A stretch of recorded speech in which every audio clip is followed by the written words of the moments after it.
ತಿಂಗಳು ನಾವು ಸ್ಟ್ರೈಕ್ ಮಾಡಿದ್ವಿ. ಅವ್ರಿಗೆ ಇವತ್ತು ಭೂಮಿ ಹಕ್ಕು ಪತ್ರ ಸಿಕ್ಕಿಲ್ಲ.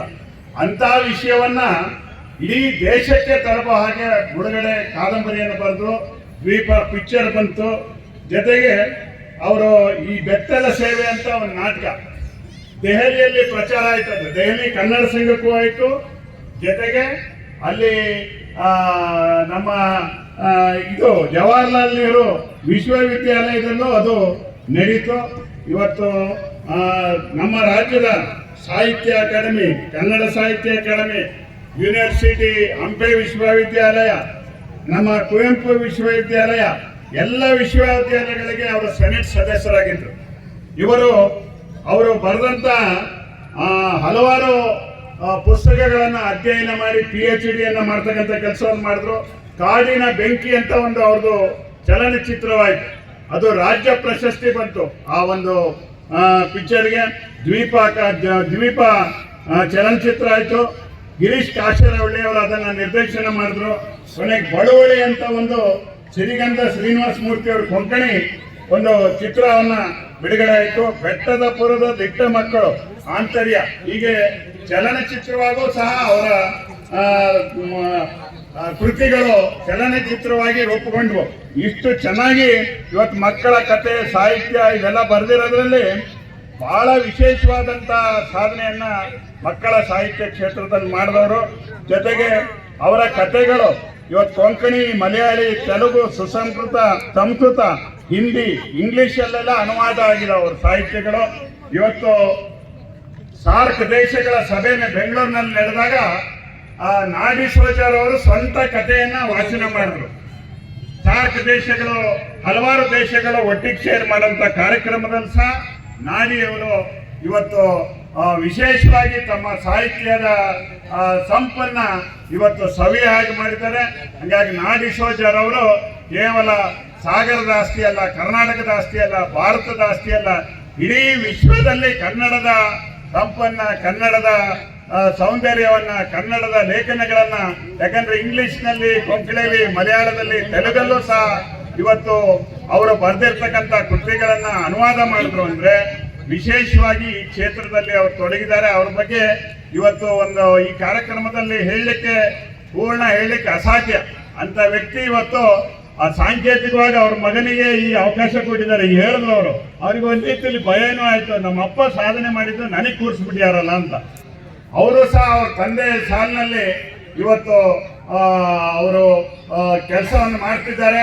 ಆಮೇಲೆ ಕೊಳಗ ಕಾದಂಬರಿ, ಒಬ್ಬ ಮನುಷ್ಯ ಮಲೆನಾಡಲ್ಲಿ ಹುಟ್ಟಿದ್ದಾರೆ, ಸಣ್ಣ ಸರ್ಕಾರಿ ನೌಕರಾಗಿ ಹುಟ್ಟಿ ಯಾರೋ ಅದನ್ನ ಬೆಳಕಿಗೆ ತರದೇ ರೀತಿಯಲ್ಲಿ ಕೊಳಗ ಕಾದಂಬರಿಯನ್ನು ಪ್ರದರ್ಶನ ಬರೆದ್ರು.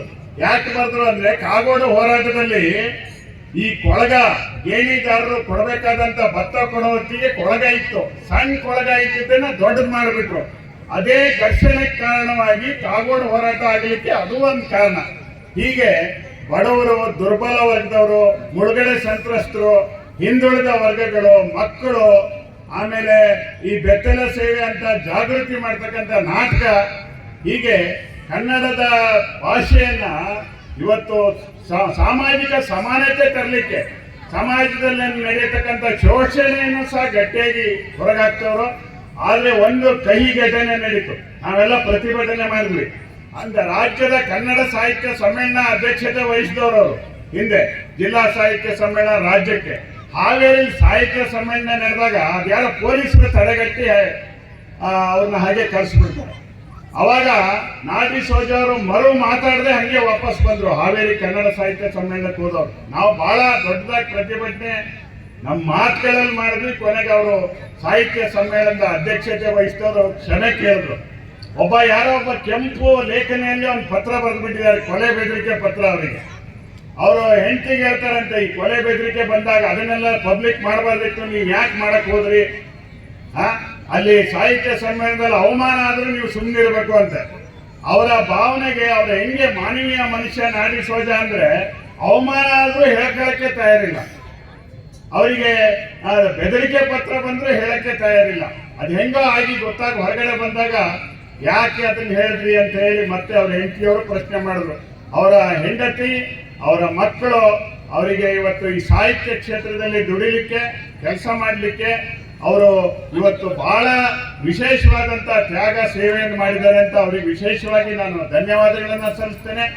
ನಮ್ಮಲ್ಲೆಲ್ಲ ಭಾಷಣ ಮಾಡ್ತಾರೆ, ಬೇರೆ ಬೇರೆ ಕಾರ್ಯಕ್ರಮದಲ್ಲಿ ಬೇರೆ ಬೇರೆ ರೀತಿ ಭಾಷಣ ಮಾಡ್ತಾರೆ ಕೆಲವರು. ನಾಡಿ ಸೋಜ ಅವರವರು ಒಡನಾಟ ಅಂತ ಒಂದು ಸಂಸ್ಥೆಯನ್ನು ಕಟ್ಟಿದ್ರು.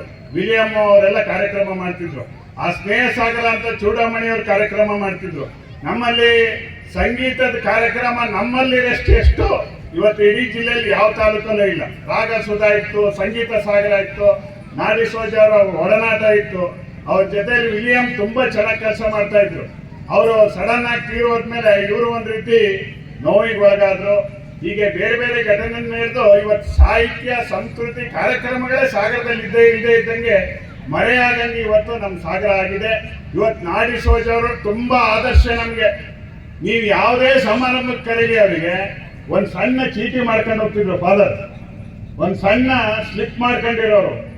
ಒಂದು ಸಭೆಗೆ ಕರೆದ್ರೆ ಸಂಪೂರ್ಣ ಅದ್ರ ಬಗ್ಗೆ ಅಧ್ಯಯನ ಮಾಡಿ ಪುಸ್ತಕಗಳನ್ನು ನೋಡಿ ಎಲ್ಲದನ್ನು ಅಧ್ಯಯನ ಮಾಡೇ ಬಂದು ಅವ್ರು ಮಾತಾಡೋದು. ನೀವು ಯಾವ ಕಾರ್ಯಕ್ರಮಕ್ಕೆ ಬೇಕಾದ್ರೆ ಕರೀರಿ, ಒಂದು ಸಣ್ಣ ಕಾರ್ಯಕ್ರಮ ಇರ್ಬೋದು, ದೊಡ್ಡ ಕಾರ್ಯಕ್ರಮ ಇರ್ಬೋದು, ಪೂರ್ವ ಸಿದ್ಧತೆ ಮಾಡದೆ ತಯಾರಾಗದೆ ಯಾವುದೇ ಕಾರ್ಯಕ್ರಮದಲ್ಲಿ ಭಾಷಣ ಮಾಡ್ತಿರ್ಲಿಲ್ಲ ಅವರು. ಹಾಗಾಗಿ ಇವತ್ತು ಸ್ವಲ್ಪ ಆರೋಗ್ಯ ಅವರಿಗೆ ಕಡಿಮೆ ಆರೋಗ್ಯವಾಗಿದ್ದಾರೆ, ಆದರೂ ಸಹ ಈ ಕಾರ್ಯಕ್ರಮದಲ್ಲಿ ಪಾಲ್ಗೊಳ್ಳಕ್ಕಾಗಿಲ್ಲ. ಅವರಿಗೆ ಹೇಳಿದ್ರಂತೆ ಈ ಕಡೆನೂ ಪೂರ್ತಿ ಗಮನ ಇದೆ ಅವರಿಗೆ. ನಾಡಿ ಸೋಜ ಅವರಿಗೆ ನೇರ ಪ್ರಸಾರ ಬೇರೆ ಮಾಡ್ತಾ ಇದ್ದಾರೆ. ಅವ್ರು ನೋಡ್ತಾ ಇದ್ದಾರಂತೆ. ನಾಡಿ ಸೋಜ ಅವರು ಮಂಗಳೂರಲ್ಲಿ ಕೂತು ಅವರು ಅವ್ರ ಹೆಂಡತಿ ಎಲ್ಲ ಈ ಕಾರ್ಯಕ್ರಮ ನೋಡ್ತಾ ಇದ್ದಾರೆ. ಅವರಿಗೆ ಇನ್ನೂ ಹೆಚ್ಚಿನ ಆಯಸ್ಸು ಬರಲಿ. ನಾಡಿ ಸೋಜ ಇವತ್ತು ನಮಗೊಂದು ಅನುಕರಣೀಯ ವ್ಯಕ್ತಿ.